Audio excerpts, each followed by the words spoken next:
msikilizaji, tunasema karibu kunako kipindi chako kipendelevu, kipindi kinachoitwa A la Conquête de la Paix en République Démocratique du Congo.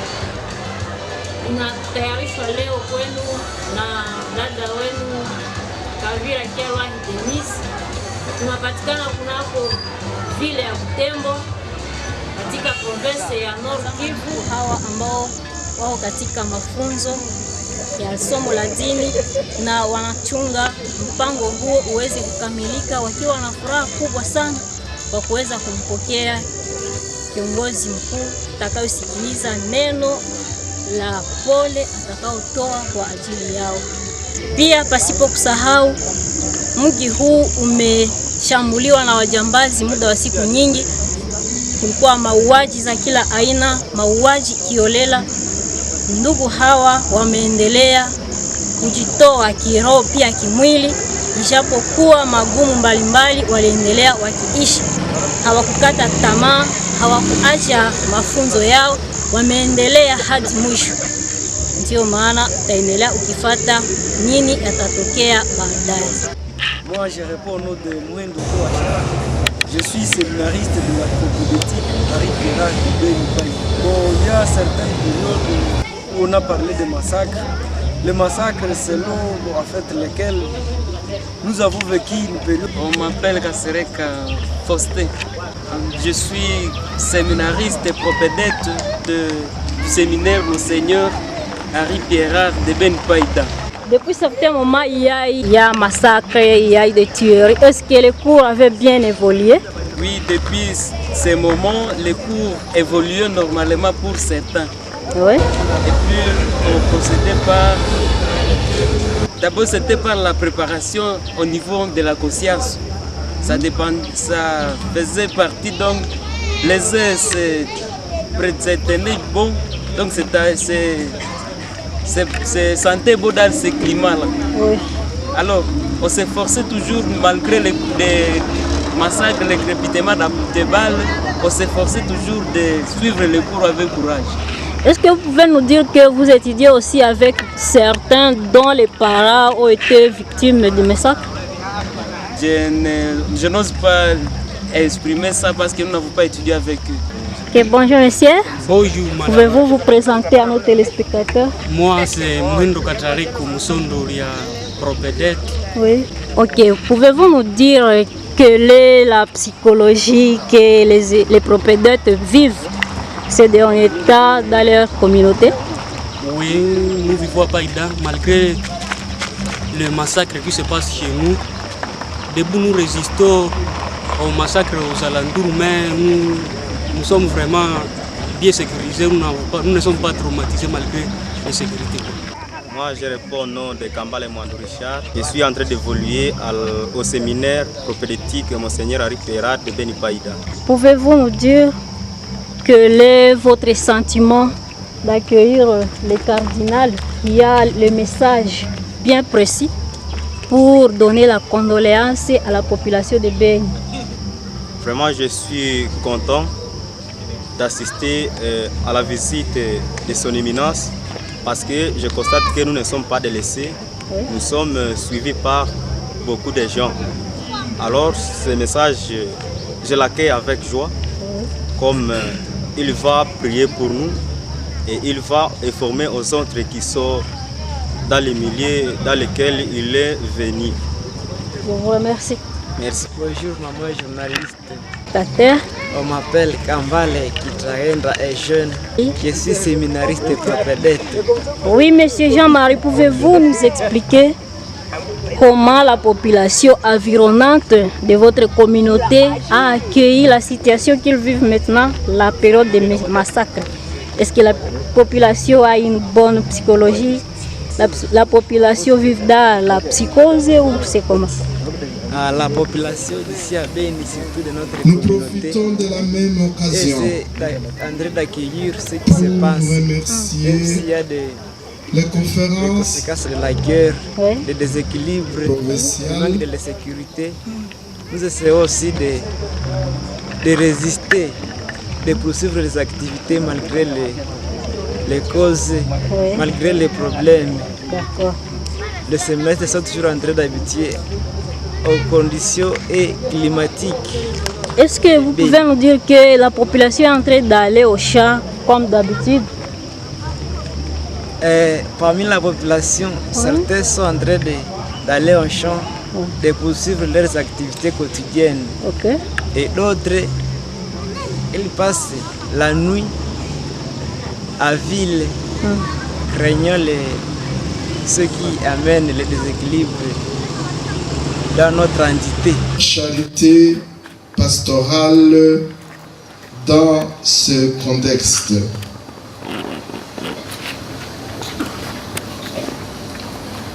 Fort de cette compassion et de cette solidarité ecclésiale, je souhaite la bienvenue à Béni. Au Béni, à votre éminence, ainsi qu'à toute la délégation qui l'accompagne. Cette visite est d'autant plus éloquente que Béni a défrayé la chronique ces derniers temps à cause de ce contexte marqué par ce double défi, à savoir sécuritaire et sanitaire. Par une islamisation radicale de plus en plus conquérante. Ceci nous pousse à renforcer comme réponse pastorale à ce défi l'évangélisation à profondeur.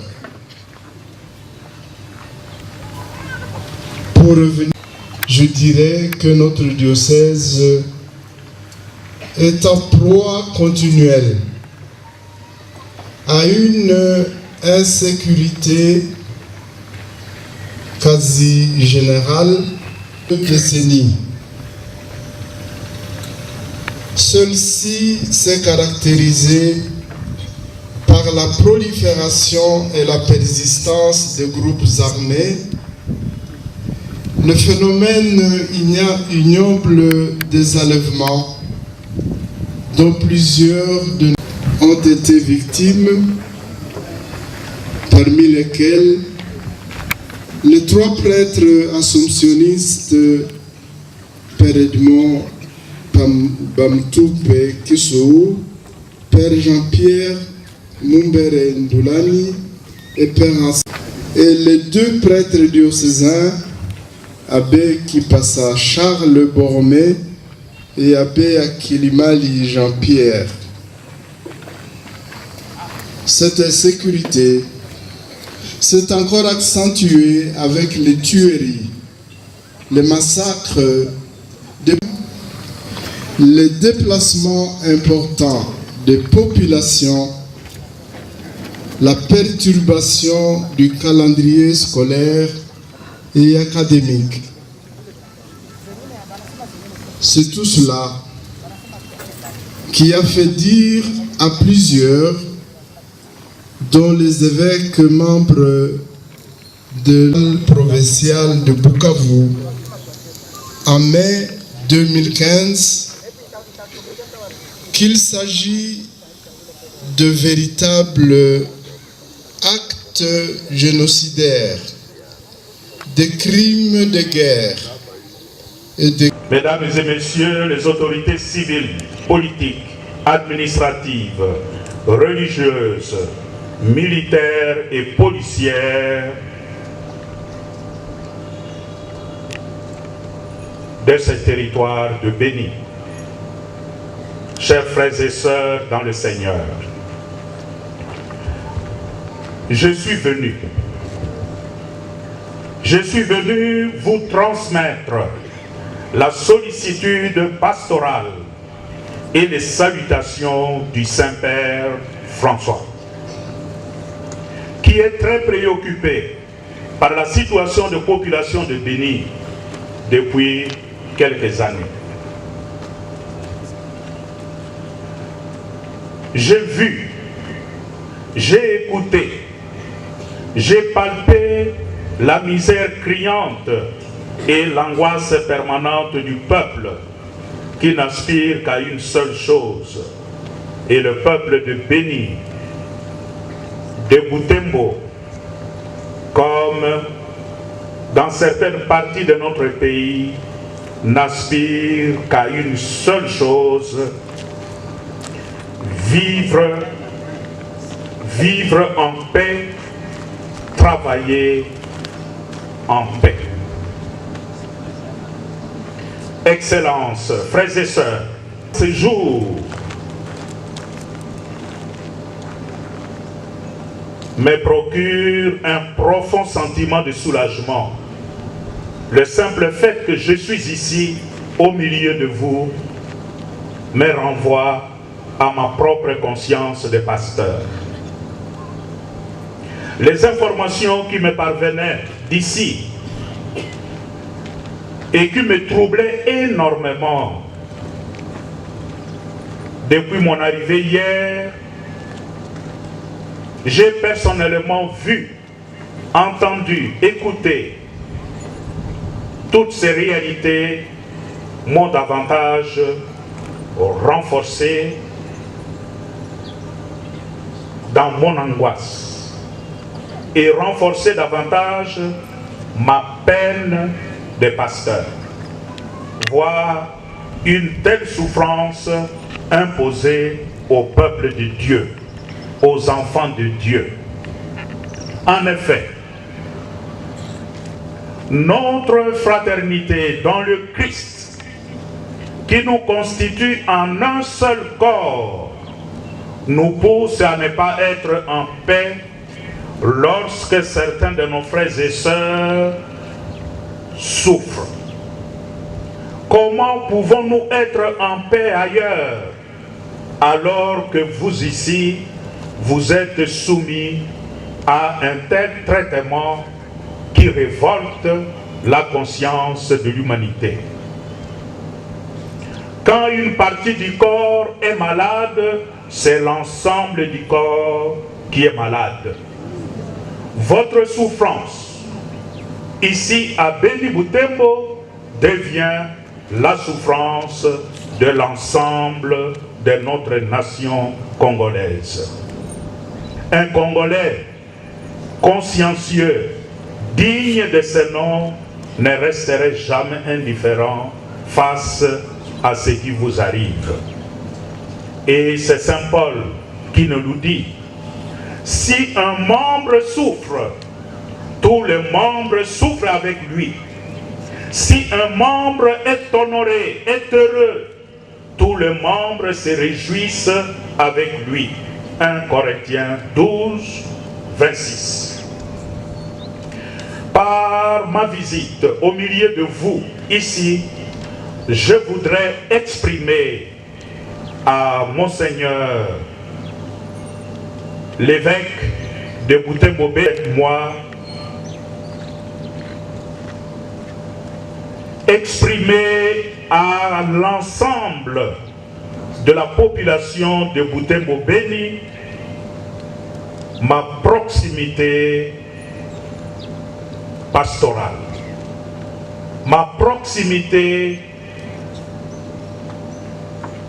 et toute ma communion avec ce que vous êtes en train de vivre.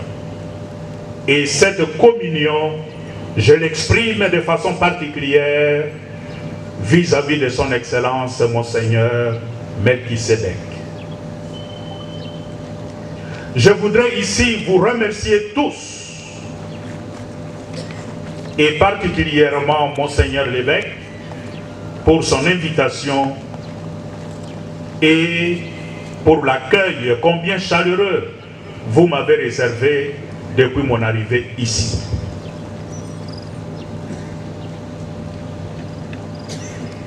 Toute ma gratitude aux autorités de la province, en commençant par Monsieur le gouverneur lui-même, tous se sont dérangés pour que ma visite ici se passe dans de meilleures conditions.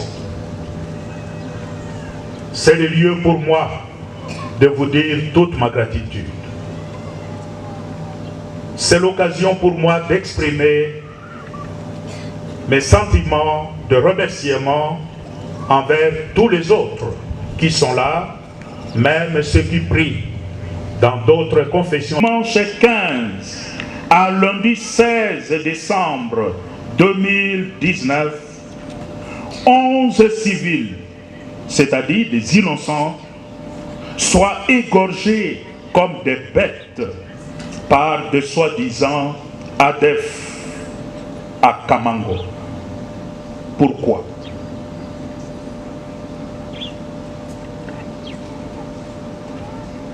Et qu'en 2 mois seulement, près de 213 civils aient subi de représailles de ces présumés ADF Nalu dans les localités et agglomérations que nous connaissons, à Erengeti, à Kokola, à Maïmoya, à Mukoko, à Oisha, à Mabasele, à Mbao, à Mavete, dans le territoire de Beni et au-delà à Boikene, dans la ville de Beni, sur l'axe menant à l'aéroport de Mavivi, que nous avons visité hier.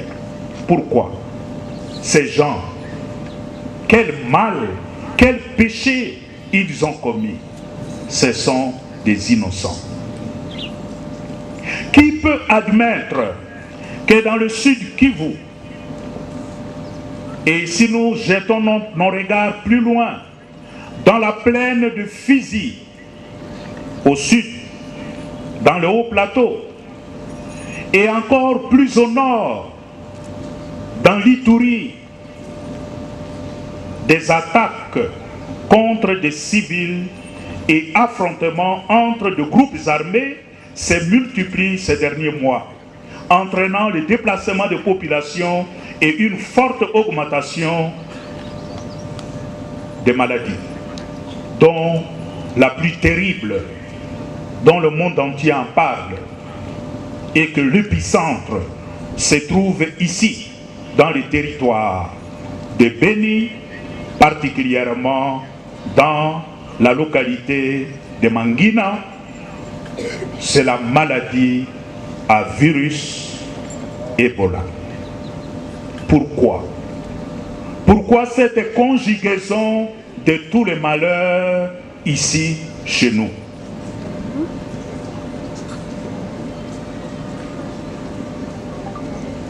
Cette situation ne peut qu'aggraver dans cette partie de la République l'insécurité causée par la présence de groupes armés étrangers.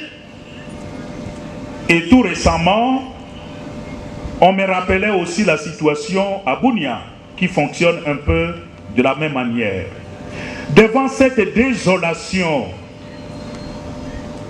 je ne peux que m'écrier comme Jérémie que nous avons entendu. On a entendu des cris à l'est de la RD Congo, des pleurs et de grandes lamentations. Butembo Beni pleure ses enfants. Butembo Beni n'a pas voulu être consolé. Butembo Beni est devenu inconsolable parce que ses enfants ne sont plus. On leur a arraché la vie.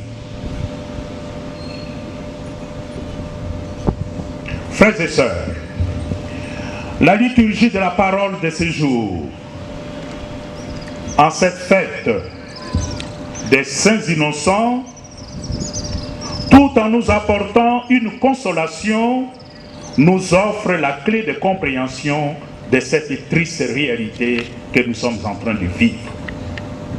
En méditant sur l'expérience des saints innocents à l'époque d'Hérode, à l'époque de l'enfant Jésus.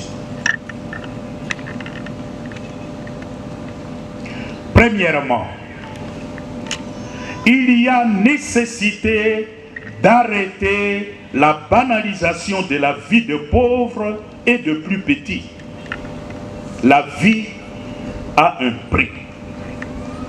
L'être humain a une valeur et une dignité intrinsèque. Et personne, sous aucun prétexte que ce soit, n'a le droit de lui arracher